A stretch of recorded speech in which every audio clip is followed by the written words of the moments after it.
السلام علیکم ورحمۃ اللہ وبرکاتہ۔ الحمدللہ رب العالمین، والصلاة والسلام علی سید المرسلین، اما بعد فاعوذ باللہ من الشیطان الرجیم، بسم اللہ الرحمن الرحیم۔ وَأَقِيمُوا الصَّلَاةَ وَآتُوا الزَّكَاةَ وَأَطِيعُوا الرَّسُولَ لَعَلَّكُمْ تُرْحَمُونَ۔ آمنت باللہ صدق اللہ العظیم وصدق رسولہ النبی المکین الرؤوف الرحیم، ونحن علی ذلک لمن الشاہدین والشاکرین، والحمد للہ رب العالمین، آمین یا رب العالمین۔ الصلاۃ والسلام علیک یا رسول اللہ، الصلاۃ والسلام علیک یا نبی اللہ، وعلی آلک واصحابک شفیع یوم الجزاء، صلی اللہ علیہ وسلم۔ عقل والوں کے نصیبوں میں کہاں ذوق جنون، عقل والوں کے نصیبوں میں کہاں ذوق جنون، عشق والے ہیں جو ہر چیز لٹا دیتے ہیں، عشق والے ہیں جو ہر چیز لٹا دیتے ہیں۔ حضرات، آج رمضان المبارک کی 12 تاریخ مکمل ہو رہے ہیں۔ آج انشاءاللہ ہم لوگوں کے 12 روزے مکمل ہو جائیں گے۔ یہ مغفرت کا اشارہ ہے، جیسا کہ آپ لوگ میرے بیان میں سنتے رہتے ہیں کہ اس میں گناہوں کی معافی رب قدیر کی بارگاہ میں لو لگا کر مانگنی چاہیے۔ کل میرا بیان زکوٰۃ کی اہمیت اور اس کی فضیلت پر آپ لوگوں نے ملاحظہ فرمایا۔ آج جو بیان ہے زکوٰۃ نہ دینا کس قدر اللہ تبارک و تعالی عذاب میں مبتلا فرماتا ہے، زکوٰۃ نہ دینے والے کے لیے کیا حکم ہے، کیا عذابات ہیں، وہ آپ لوگ بغور سماعت فرمائیں۔ جو لوگ سونا چاندی اور مال و دولت جمع کرتے ہیں اور اس کی زکوٰۃ ادا نہیں کرتے اور اسے اللہ تعالیٰ کی راہ میں خرچ نہیں کرتے، انہیں دردناک عذاب کی خوشخبری سنا دو۔ جس دن دوزخ کی آگ میں وہ تپائے جائیں گے اور ان سے ان کی پیشانیاں اور کروٹیں اور پیٹھیں داغی جائیں گی، اور ان سے کہا جائے گا یہ وہ مال و دولت ہے جو تم نے اپنے نفس کے لیے جمع کیا تھا، تو اب اس کا مزہ چکھو جو مال و دولت جمع کرتے تھے۔ گویا کہ جو مالوں کی زکوٰۃ ادا نہیں کرے گا اس کے لیے یہ عذاب ہوگا۔ حدیث شریف میں ہے، حضرت ابو ہریرہ رضی اللہ تعالیٰ عنہ سے روایت ہے کہ ہمارے پیارے رسول مصطفیٰ کریم صلی اللہ تعالیٰ علیہ وسلم نے فرمایا، جس شخص کو اللہ تعالیٰ مال دے اور وہ اس کی زکوٰۃ ادا نہ کرے تو قیامت کے دن وہ مال گنجے سانپ کی صورت میں کر دیا جائے گا، جس کے سر پر 2 چوٹیاں ہوں گے۔ وہ سانپ اس شخص کے گلے میں توق بنا کر ڈال دیا جائے گا، پھر اس کی باچھیں پکڑے گا اور کہے گا میں تیرا مال ہوں، میں تیرا خزانہ ہوں، یعنی میں تیرا وہ مال ہوں اور خزانہ ہوں جس کی زکوٰۃ تو ادا نہیں کرتا تھا۔ پتہ چلا جو شخص اپنے مالوں کی زکوٰۃ ادا نہیں کرے گا اس پر یہ عذاب مسلط ہوں گے۔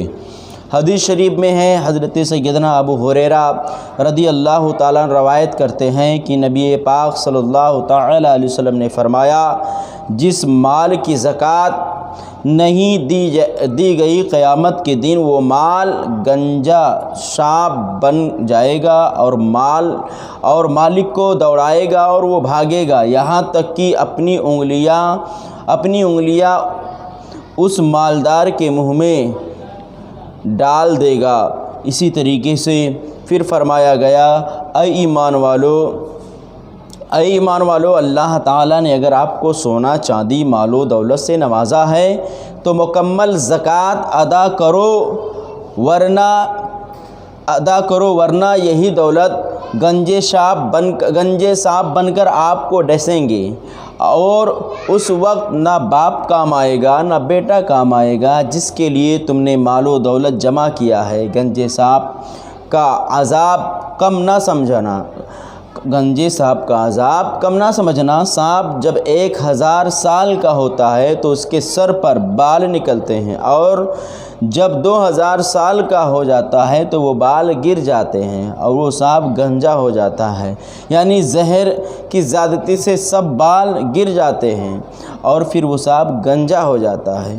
پتہ چلا جب چھوٹا موٹا سانپ جب کاٹ لیتا ہے تو انسان مر جاتا ہے، تو وہ جو 2000 برس کا سانپ ہوگا گنجا، اس کی زہر کا عالم یہ ہوگا۔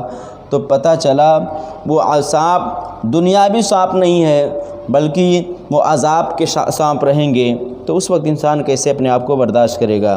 اسی طریقے سے حدیث شریف میں ہے، حضرت سیدنا ابو ہریرہ رضی اللہ تعالیٰ عنہ روایت کرتے ہیں کہ ہمارے پیارے مصطفیٰ صلی اللہ تعالیٰ علیہ وسلم کے بعد جب حضرت ابوبکر صدیق رضی اللہ تعالیٰ عنہ خلیفہ ہوئے تو اس وقت عرب میں سے کچھ لوگ کافر ہو گئے، یعنی زکوٰۃ کی فرضیت سے انکار کر بیٹھے۔ حضرت سیدنا ابو بکر صدیق رضی اللہ تعالیٰ نے ان پر جہاد اور قتال کا حکم صادر فرمایا اور ارشاد فرمایا، خدا کی قسم میں ان سے جہاد و قتال کروں گا جو نماز اور زکوٰۃ میں تفریق، یعنی نماز کو فرض مانتے اور زکوٰۃ کی فرضیت سے انکار کریں۔ زکوٰۃ حق المال ہے۔ خدا تعالیٰ کی قسم بکری کا بچہ جو رسول پاک صلی اللہ علیہ وسلم کے پاس حاضر کیا کرتے تھے، کہا گیا ہے خدا کی قسم بکری کا بچہ جو رسول پاک صلی اللہ علیہ وسلم کے پاس حاضر کیا کرتے تھے، اگر وہ مجھے دینے سے انکار کریں گے تو ان سے جہاد کروں گا۔ پتہ چلا کہ زکوٰۃ اس قدر ضروری ہے۔ اور پھر عالمگیر اور بہار شریعت کے حوالے سے یہ مسئلہ ہے کہ زکوٰۃ فرض ہے، اس کا منکر کافر اور نہ دینے والا فاسق اور قتل کا مستحق ہے، اور ادا میں تاخیر کرنے والا مردود شہادہ ہے۔ پتہ چلا تاخیر بھی کی جائے گی تو بھی گنہگار ہے۔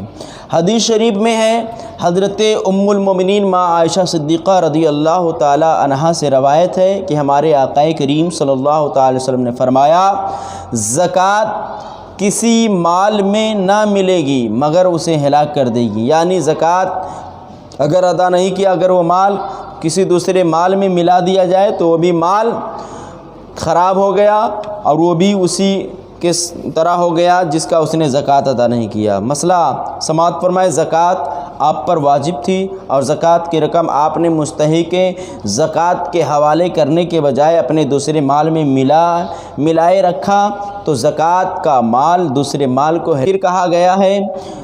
حضرت بریدہ رضی اللہ تعالیٰ عنہ سے روایت ہے، وہ فرماتے ہیں کہ نبی پاک صلی اللہ تعالی وسلم نے فرمایا، جو قوم زکوٰۃ نہ دے اللہ تعالیٰ اسے قحط میں مبتلا کرے فرمائے گا۔ امیر المومنین حضرت عمر فاروق اعظم رضی اللہ تعالیٰ عنہ سے روایت ہے کہ نبی مختار شفیع روز شمار صلی اللہ تعالی علیہ وسلم نے فرمایا، خشکی اور تری میں جو مال تلف یعنی ہلاک و برباد ہوتا ہے وہ زکوٰۃ نہ دینے سے تلف ہوتا ہے۔ اسی طریقے سے فرمایا، اے ایمان والو ہوش میں آ جاؤ اور اپنی مال و دولت کو ہلاک و برباد ہونے سے بچا لو، یعنی زکوٰۃ ادا کرو۔ آپ کی دولت سونا چاندی حتیٰ کہ آپ کی ذات بھی اللہ تعالیٰ کی حفاظت میں ہو جائے گی۔ پھر کون ہے جو اللہ تعالیٰ کی حفاظت و ضمانت کی چیزوں کو تباہ و برباد کر سکے؟ لہٰذا مکمل زکوٰۃ ادا کیا کرو، خود محفوظ رہو گے اور مال و دولت بھی محفوظ رہے گی اور آپ کے مال و دولت بھی محفوظ رہیں گے اور مرنے کے بعد جنت الفردوس کے وارث بھی بن جاؤ گے۔ حدیث شریف میں ہے، زکوٰۃ نہ دینے والوں پر کس قدر جہنم میں کس قدر عذاب دیا جائے گا اور کیسے جہنم میں ڈالا جائے گا۔ حضرت ابو ہریرہ رضی اللہ تعالیٰ عنہ سے روایت ہے کہ نبی پاک صلی اللہ تعالی وسلم نے فرمایا، دوزخ میں سب سے پہلے 3 شخص جائیں گے، ان میں ایک تو یعنی مالدار شخص ہے کہ اپنے مال میں اللہ تعالیٰ کا حق ادا نہیں کرتا، یعنی زکوٰۃ نہیں دیتا ہے۔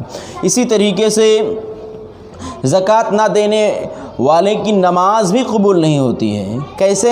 وہ بھی سماعت فرمائے۔ حدیث شریف میں ہے، حضرت عبداللہ بن مسعود رضی اللہ تعالیٰ عنہ فرماتے ہیں، ہمیں حکم دیا گیا کہ نماز پڑھیں اور زکوٰۃ ادا کریں، اور جو شخص زکوٰۃ نہ دے اس کی نماز قبول ہی نہیں۔ اسی لیے کہا ایمان والو بہت سے مسلمان ہیں جو نماز بڑی پابندی سے پڑھتے ہیں، مگر مال و دولت کی لالچ نے انہیں اندھا کر رکھا ہے۔ جو زکوٰۃ ادا نہیں کرتے اور زکوٰۃ نکالتے بھی نہیں تو آدھا یا تہائی جب تک زکوٰۃ مکمل نہ نکالے جائیں گے اس وقت تک زکوٰۃ ادا نہ ہوگی۔ بے شک نماز کی پابندی بڑی سعادت کی چیز ہے، مگر زکوٰۃ بھی آپ پر فرض ہے، اس لیے زکوٰۃ کا ادا کرنا آپ پر واجب ہے۔ ابھی آپ نے حدیث شریف سنی ہے کہ جو شخص زکوٰۃ ادا نہ کرے اس کی نماز قبول نہیں ہوتی، پس ہم پر فرض ہے کہ پورے مال کا حساب کر کے پوری زکوٰۃ ادا کریں۔ اسی میں ہمارے لیے کامیابی ہے، اسی میں ہمارے لیے کامیابی ہے، اسی میں ہمارے لیے بہترین صلہ اور جزا اللہ تعالیٰ اسی کے ذریعے ہم تک پہنچائے گا۔ آپ سے گزارش ہے کہ آپ لوگ اپنے مالوں کی زکوٰۃ جتنا جلدی ہو سکے اپنے مالوں کی زکوٰۃ ادا کریں۔